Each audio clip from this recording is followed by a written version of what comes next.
I will examine and make comparative analysis of attitudes and beliefs towards masturbation in two different thought traditions, namely Christianity and Buddhism. What do you tell a 12-year-old that strokes his or her genital, who is interested in the pleasure they receive? There are no easy or straightforward answers to this question. Human sexuality and its consequences are issues every society has grappled with, from the early Greeks to modern societies, and it continues to be a controversial and spicy issue until this very day. There are various definitions of masturbation by sexologists, psychologists, and religious figures alike, and the various definitions have evolved over time. What is masturbation? Masturbation refers to an erotic stimulation, especially of one's own genitals, commonly resulting in orgasms, achieved by manual or other bodily contact exclusive of intercourse, by instrumental manipulation occurs, by sexual fantasy or a various combination of these agencies. In ancient Egypt, Christian myth hazarded the gods Ra and Fa, created other gods through masturbation. It is also believed that divine masturbation created the world and the annual flooding of the Nile, upon which Egyptians depended on for agriculture. In ancient Greece and Rome, masturbation was basically accepted as a safety valve, but as an inferior form of gratification and a subject of humor. The 4th century BCE Greek saint Diogenes masturbated in public, declaring the act the natural consequence of erection. Aristophanes' play Lysistrata from the same time period had women discussing dildos. Roman writers frequently mention masturbation, and they took utilitarian views rather than moral views. Who masturbates? Jane and Oscar Beyer proposed in 1876 that 99% of men and women have engaged in masturbation at some point in their lives. Various studies have been conducted on masturbation and included various subjects. It shows that 89% of physicians, 90+% of students, and 60% of lower class women masturbated. Although a decent majority of men and women masturbate, the frequency of masturbation is dependent on certain factors like age, class, marital status, etc. Masturbation is not an exclusive human activity. Animals also masturbate. For example, goats sometimes take their penises into their mouth and produce orgasms, in the process thus practicing autofellatio. Male monkeys also use their hands to shake and stimulate their penis. Also, animals improvise sex toys. For example, stags rub themselves against trees to ejaculate. Camels also press themselves against convenient objects. This raises interesting issues and questions about humanity and is linked to animals and the fact that we are not alone in our quest for pleasure. Increasing thought tradition, masturbation is generally viewed negatively and is synonymous with the word onania. The history of the world comes from the story of Onan in Genesis, which states, And Judah said unto Onan, Go in unto thy brother's wife, and marry her. Raise up seed to thy brother. And Onan knew that the seed should not be his, and it came to pass, when he went in unto his brother's wife, that he spilled it on the ground, lest that he should give seed to his brother. And the thing which he did displeased the Lord, wherefore he slew him also. I would like the above quote is self-explanatory, but I would like to point to the use of the word seed to refer to the male semen. Take a moment and think of the word seed and all the things and terms associated with seeds, like nurturing, caring, and preservation. Also, the views of Christianity have been affected by Leviticus 15:16 that states, And if any man's seed of copulation go out from him, then he shall wash all his flesh in water and be unclean unto evening. This passage from the Bible seems to imply that the passage of semen leads to uncleanness, which also adds a negative view to masturbation.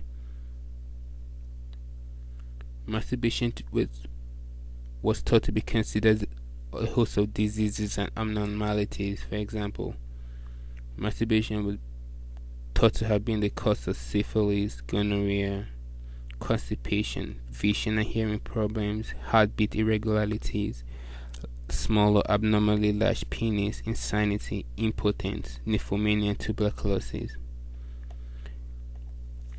For most of history of the Western world, ideology and regulation have centered primarily on Roman Catholicism and the Vatican. Christianity was legalized in 313 by Roman Emperor Constantine, after which he convened the First Convention to begin a process of consolidation among fractionating sects. This convention led to a solution based on compromise on a range of issues. As a consequence, the Christian position on sex was that sex was acceptable not in itself, but only in marriage and then only in procreation. On non-marital and non-procreative sex, including masturbation, became ultimately condemned. Sects that didn't comply or accept with this position were named heresies and persecuted by the orthodoxy. St. Augustine could be credited for initiating the position of masturbation as a sin. In the 5th century, St. Augustine took the position that anything outside the natural use of sexual intercourse for procreation was a sin against nature itself. Women may be penalized for using dildos, and in 1054, masturbation was officially condemned by Pope Louis X and St. Thomas Aquinas.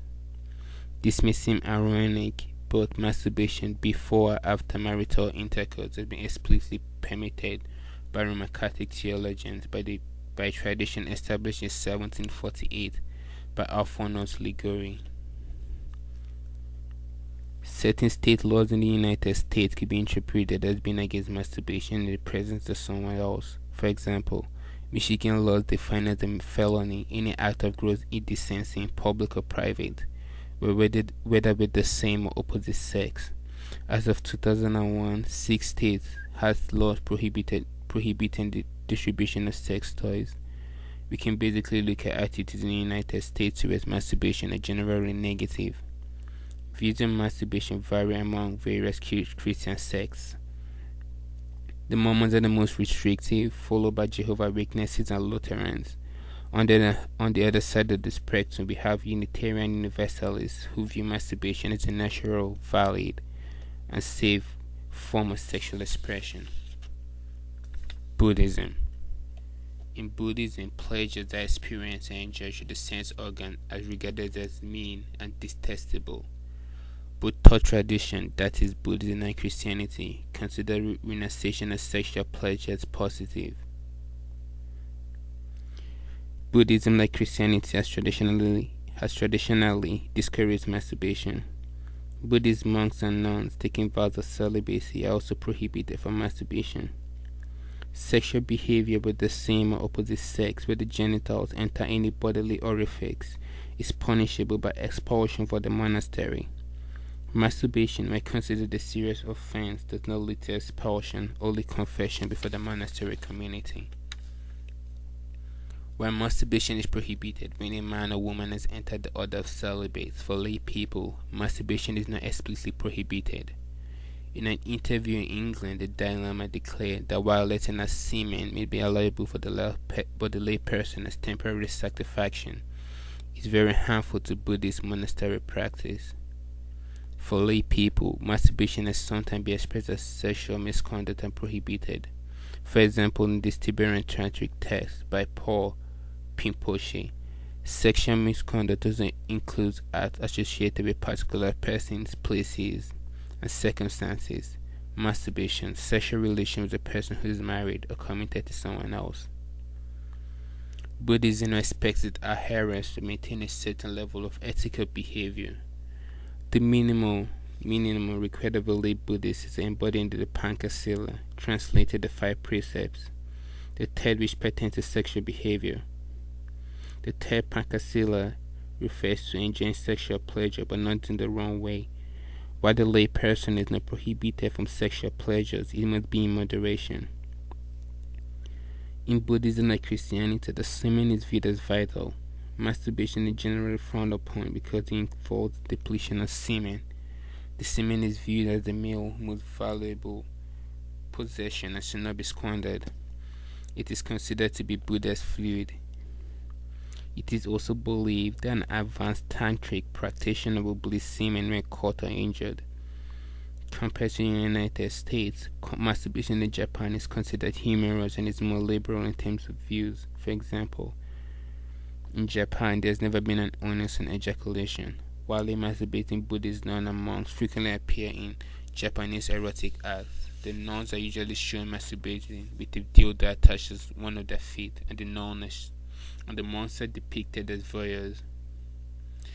Buddha questioned many assumptions in an existing society, including moral decisions. Buddha developed an ethics based on reason and compassion, rather than superstition, taboo, and tradition. Indeed, in the famous Kalama Sutta, he says that Anusana, translated revelations, Parampara, translated tradition, Pitaka Sampada, translated the authority of the scriptures, and Dithini Hagatanti, translated one's own point of view, are inadequate means of determining right or wrong. How do you determine what is right or wrong in Buddhism? Determining what is right or wrong can be referred to the instrumental principle. Thus, a behavior can be considered right or wrong based on whether or not it hinders the individual ability to achieve an ultimate goal in Buddhism, which is Nirvana. From the data provided above, we can see that both thought traditions traditionally discourage and view masturbation negatively, although I should point out that in Buddhism it is not explicitly prohibited unless the individual is in the monastery. Similarly, both thought traditions share similar views of semen, that the semen is vital and should be preserved, not wasted.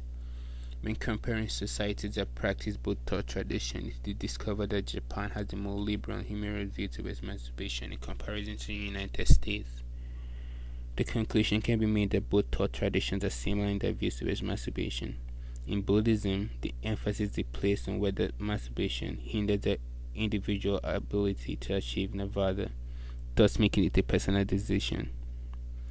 Similarly, the negativity towards masturbation in both thought traditions seems to be directed towards males rather than females. This could be understood in the context of the relative views towards semen. So what happens to masturbators? They go to hell, lose their penises, become impotent, they become blind. Masturbation is between an individual and the genitals alone.